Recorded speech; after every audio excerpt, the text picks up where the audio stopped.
Hi guys, welcome back to my new blog. আপনারা কেমন আছেন? আশা করি সবাই ভালো আছেন। আমি আজকে কোথায় যাচ্ছি থাম্বনেল দেখে তো বুঝেই গেছেন। ভোলে আজকে বাবা আমি পার যাচ্ছি শিবের করেগা। মাথায় জল ঢালতে। তাই আমার জামাই খুব এক্সাইটেড।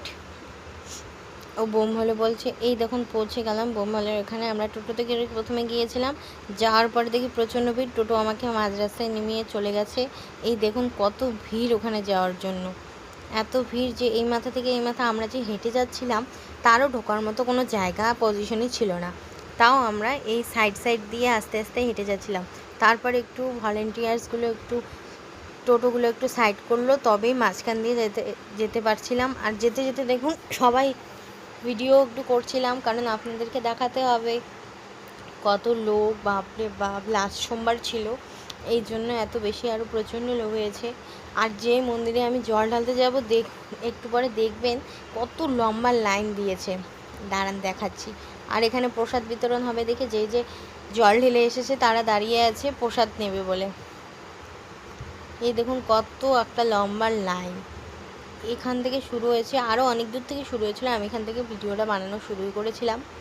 দেখুন কত বড় লাইন, এই মাছ থেকে এই মাথা, এদিকে ছেলেদের লাইন, এদিকে মেয়েদের লাইন। দেখুন তার মাঝখান দিয়ে তো যেতেই পারছিলাম না। এখানে আর একটা নিয়ম আছে যে নদীতে স্নান করতে হবে। নদীতে স্নান করে নদীর জল নিয়ে এসে তারপর বাবা ভোলানাথের মাথায় জল ঢালতে হবে। এদিকেও প্রসাদ দিচ্ছিল, এখানে 3 জায়গায় প্রসাদ দিচ্ছিল মন্দিরের পাশে। তাই এত ভিড় সাইডে সাইডে, কারণ মন্দিরের এদিকে সবাই প্রসাদ নেওয়ার জন্য, পুজো দেওয়ার পর সবাই প্রসাদ নেবে। দেখবেন মন্দিরটা কত ভিড় ছিল। এই দেখুন কত ভিড়, আমি যে ঢুকবো কীভাবে তাই ভাবছিলাম। যাই হোক, আগে নদীতে স্নান করি, তারপর দেখা যাবে যদি ভিড় কমে একটু। এই দেখুন আমরা এসে বলছি, আমরা এত পিছনে পড়ছিলাম, আমার বর এসে ভিডিও করছিল। পর আমরা ভিড়ের থেকে বেরিয়ে চলে আসলাম এই নদীতে স্নান করার জন্য। আমাদের এই নদীটার নাম হচ্ছে গঙ্গাধর নদী। দেখুন এদিকে মেলা বসেছে, এদিকে নেমে গেলাম এবং এসে দেখি আমার পাশের বাড়ি এক বম্মা এখানে দাঁড়িয়ে আছে। অন্য লোকের সাথে আসছিল, কিন্তু আমাদের সাথে দেখা হয়ে গেল। পরে বলছে যে আমাদের সাথে স্নান করবে। এখানে আবার সবাই পুজো দিচ্ছিলো, এইভাবে ঠাকুর বানিয়েও পুজো দিতে হয় এখানে। তারপর মেন মন্দিরে যেতে হয়। এই বলতে বলতে আমার বর জলে নেমে পড়েছে। এখানে দেখুন পার বাঁধা আছে, কারণ দড়ি বাঁধা আছে। এখানে অনেক অ্যাক্সিডেন্ট হয়, তার জন্য অর্ধেক দড়ি বাঁধাই আছে, যাতে কেউ ওই অর্ধেক দড়ি পার করে না যায়।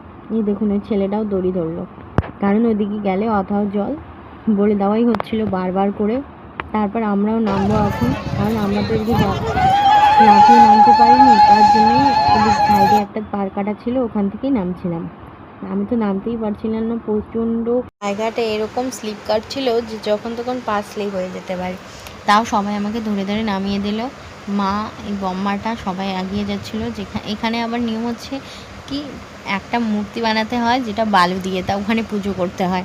এ দেখুন কত জল, সবাই বলছে হাত ধরে ধরে স্নান করো।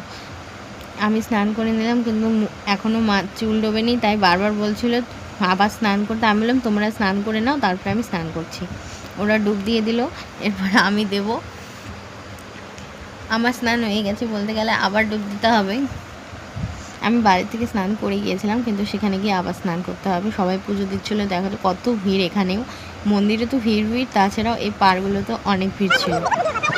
এরপর এখানে আমাদের মূর্তি বানানোর আগে একটা হলো, এখানে জল নিতে হবে ঘটে করে, আর মূর্তিতে ঢালতে হবে। মূর্তি মানে শিবলিঙ্গ বানাতে হবে। এদিকে আমার বর দিচ্ছিলই না, এই জন্য আমার বর্মা বারবার করে জল দিয়ে দিচ্ছিল। বর ভয় পাচ্ছিল, কারণ যদি জল অথাও ছিল, এই জন্য। এই যে মূর্তিটা বানিয়ে নিচ্ছি আমরা সবাই মিলে, নিচের বালু তুলে তুলে সেটা বানাতে হবে। বানানো হয়ে গেলে এখানে পুজো করবো। এত হাওয়া ছিল যে একটা প্রদীপও ধরছিল না। সবাই প্রদীপ জ্বালিয়েছে, কিন্তু কারোর প্রদীপ ভালো করে জ্বলেনি, সাথে সাথেই নেমে গেছিলো। কিন্তু আমাদের ভাগ্যটা অশেষ ভালো ছিল, ভগবান সহায় ছিল, এই জন্য আমাদের প্রদীপটা ভালো করেই টিকেছিল। আবার ভালো করে যে কটা প্রদীপ ছিল সে কটা আবার জ্বালিয়ে নিচ্ছিল সবাই মিলে। এই দেখুন আমাদের প্রদীপটা কতক্ষণ, অনেকক্ষণ জ্বলেছে, যতক্ষণ আমরা ছিলাম ততক্ষণ জ্বলেইছে। এরপর সবাই মিলে পুজো করে নিচ্ছিলাম। আমাকে বলা হয়েছিল যে সিঁদুরটা খুলে নে, সিঁদুরটা দিতে হবে মহাদেবের মাথায়। এরপর আমি আমার বর শিবের মাথায় জল ঢাললাম, কারণ আমি এদিকে ছিলাম, বরের দিকে, তাই বরের হাতটা ধরলাম, জল ঢেলে নিলাম। এবার মা ঢালবে, তারপর বম্মাটাও ঢালবে জল। এরপর উঠে গিয়ে আমাদের ওখানে জল ঢালতে হবে। গিয়ে দেখছিলাম তখন যত ভিড় দেখেছিলাম তার থেকেও বেশি ভিড়, এই জন্য আর যাইনি। তারপর আমি অন্য একটা মন্দিরে গিয়েছিলাম, যেহেতু আমার বর পুরোহিত, এই জন্য আমি এখানে আর জল ঢালতে পারিনি।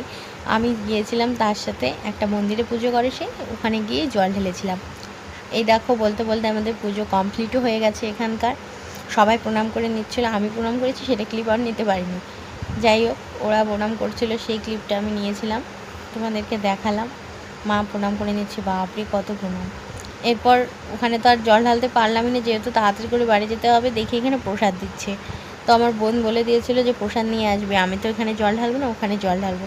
প্রসাদ নিয়ে আসলাম। এখন যা উদ্দেশ্য বাড়ির দিকে রওনা হবো। Tata, bye bye. ব্লগটা ভালো লাগলে চ্যানেলটা সাবস্ক্রাইব করবেন, আর সাবস্ক্রাইব করে আমাদের পাশে থাকবেন।